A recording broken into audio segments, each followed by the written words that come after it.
Olá, meus alunos do Espaço Livre, bom dia! Bom, enquanto a gente não pode ter os nossos encontros presenciais, a gente vai se falando por aqui. É claro, muitas dúvidas vão surgir, é um período novo para todo mundo, mas o que a gente não pode é desanimar e ter medo de enfrentar o que está por aí. Então vamos lá! Para dar continuidade à matéria que a gente estava trabalhando em sala de aula, nós paramos no módulo 3. Nós vamos entrar agora no módulo 4, que diz respeito aos tipos de predicado. Nós já aprendemos a analisar o tipo de sujeito. Agora nós vamos ver como a gente classifica o tipo de predicado.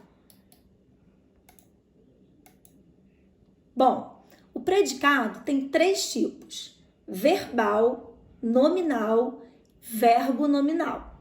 E agora a gente vai entender como é que cada um se apresenta. Bom, antes da gente entender propriamente o predicado, vamos lembrar aqui alguns conceitos. Bom, em uma oração sempre tem um sujeito e um predicado. Uma oração que a gente está falando é uma frase que contenha um verbo. Frases que contenham apenas um verbo são períodos simples. Só período simples que a gente vai analisar por enquanto. Então, a gente está analisando desse período o sujeito e o predicado. Aqui a tia colocou 5 exemplos que tem o sujeito e o predicado. Aí é bom que a gente vai relembrar também um pouquinho a classificação dos 5 tipos de sujeito. Bom, o primeiro exemplo ali, o menino caiu da escada. O que está de vermelho é o sujeito, porque a gente pergunta para o verbo, quem caiu da escada? O menino. Então, como a gente só tem um núcleo, menino, o sujeito simples. A segunda frase também está de vermelho, é o sujeito.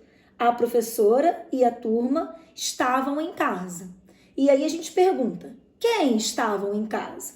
A professora e a turma. Como nós temos 2 núcleos, porque quem estavam era professora e turma, a gente tem um sujeito composto.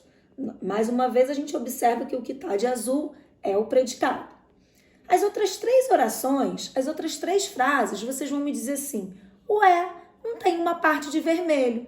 A tia disse que toda frase tem um sujeito e um predicado? Sim, o sujeito pode estar explícito ou implícito. O que é isso mesmo? Ele pode estar explícito, ou seja, aparecendo na oração, ou implícito. Só a ideia dele e a gente vai descobrir quem é. Olha a terceira frase. Roubaram o Banco Central. Aí a gente pergunta para o verbo assim, quem roubaram? E aí a gente pode colocar qualquer sujeito. Os policiais, os ladrões, os meliantes, os bandidos, os funcionários. Então, como a gente não consegue colocar um sujeito ali e o verbo está na terceira pessoa do plural, a gente classifica aquele sujeito como indeterminado. A quarta oração, falei bem de você. Quem falei? Pela desinência do verbo, a gente vê que ele está na primeira pessoa do singular. Eu. Então, a gente diz que o sujeito está oculto ou desinencial de primeira pessoa. Eu. E a última oração nós temos, choveu muito ontem à noite. E a gente pergunta para o verbo, quem? Só que chover é um verbo que indica fenômeno da natureza. Então, a gente aprendeu que todas as vezes que a gente tem esses fenômenos naturais, a oração é sem sujeito.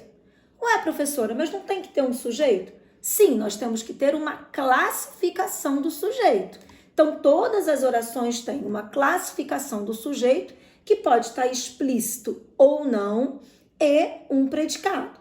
A gente já aprendeu a analisar o sujeito. Agora, vamos ver ali os predicados, que são que estão de azulzinho. Bom, antes da gente analisar os predicados, a gente precisa lembrar que a gente tem 2 tipos de verbos. Os verbos que indicam uma ação, que são aqueles verbos que têm um significado. Falar, dançar, rir, estudar, enfim. Andar no sentido de caminhar. E os verbos que indicam estado. Esses verbos não têm significado. Então, eles só servem para indicar realmente como estão os nossos estados. Ser, estar, permanecer, ficar, andar. Esse andar aí, no sentido de estar. Fernanda anda satisfeita com a situação. Bom, então vamos lá. Lembrando desses 2 tipos de característica dos verbos. Não pode esquecer. Bom, aí nós temos 3 exemplos de frases. Maria parecia cansada. Maria chegou à escola, Maria chegou à escola cansada. Nos três, Maria está de vermelho porque Maria é o sujeito da oração, um sujeito simples. Então, isso não pode ter dúvida. Depois nós vamos analisar os verbos. A gente tem o verbo parecia e o verbo chegou. Parecer tem um significado? Não. Então, ele indica um estado. Naquele caso ali, o verbo só serve para ligar o sujeito Maria à sua característica, cansada. Depois nós temos Maria chegou à escola. Chegar é um verbo significativo, é uma ação. Então, naquele caso ali, chegou à escola é só uma locução adverbial de lugar. E depois, se a gente juntar as duas frases, Maria chegou à escola cansada, nós vamos ter dois núcleos, um verbo e um nome, que é o cansada. Então, vamos analisar agora melhor o que significa isso. Dessa forma, temos Maria como sujeito simples, parecia. Os verbos de estado, nós vamos usar essa denominação, verbo de ligação. Por quê? Porque esse verbo aqui, dentro desse predicado, parecia cansado, ele não tem muita importância, porque ele só serve para ligar o sujeito à sua característica de estado, que se chama, no caso aqui, predicativo do sujeito, porque é a característica do sujeito. Então, nessa situação em que o nome, no caso cansado, o adjetivo cansada, for mais importante, nós temos um predicado que a gente chama de nominal, porque o verbo ele é só de ligação. Então, todas as vezes que a gente tiver um verbo de estado, ele vai ser verbo de ligação e o mais importante vai ser o adjetivo cansada ou o outro adjetivo que esse verbo estiver aparecendo depois desse verbo. Olha o segundo exemplo. Maria chegou à escola. Nesse caso aqui, Maria também como sujeito. Chegou é o verbo. O verbo aqui é uma ação. Então, aqui no predicado, chegou à escola, ele é o mais importante. Ele é o núcleo. Então, porque o que está depois é só o lugar. Nós vamos ter um predicado verbal. Então, verbo de ligação, predicado é nominal, porque o nome é o núcleo. Predicado verbal, o verbo é o núcleo, ele é o mais importante. E se a gente juntar essas duas informações, nós temos a mesma Maria como sujeito simples, chegou à escola e ela estava cansada. Nós que somos falantes da língua portuguesa, nós não precisamos colocar um verbo estar aqui, porque a gente já sabe que isso aqui indica o estado do sujeito. Então, a gente tem dois núcleos. A gente tem o verbo chegar, que é uma ação, mais o adjetivo, que a gente vai dizer que é um nome, cansada. Então, a gente tem o predicado, verbo, nominal.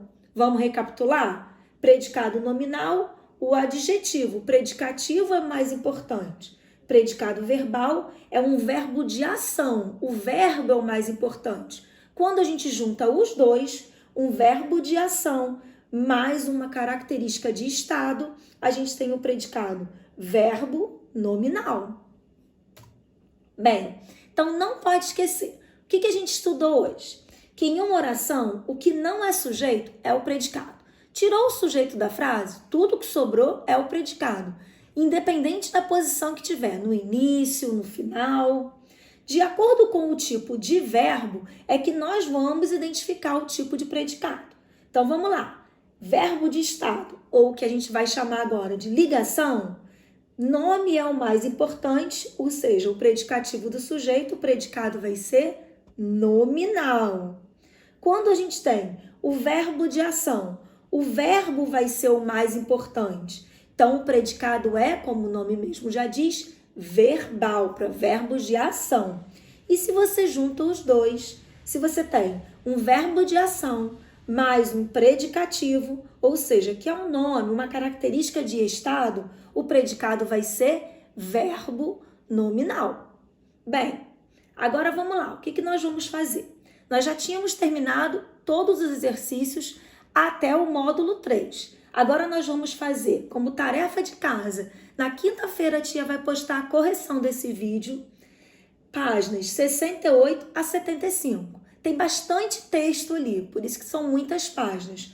O texto é interpretação de crônica. Interpretação de crônica vocês também já sabem fazer. O que é uma crônica mesmo? Vamos recapitular? É um texto curto que narra fatos do dia a dia, fatos corriqueiros, sempre com uma reflexão em cima delas. E os exercícios de gramática vão aparecer tipos de sujeito e agora os tipos de predicado. Tá bem? Bem, pessoal, por hoje é só. Essa é a tarefa de casa e no próximo vídeo nós faremos a correção. Até lá!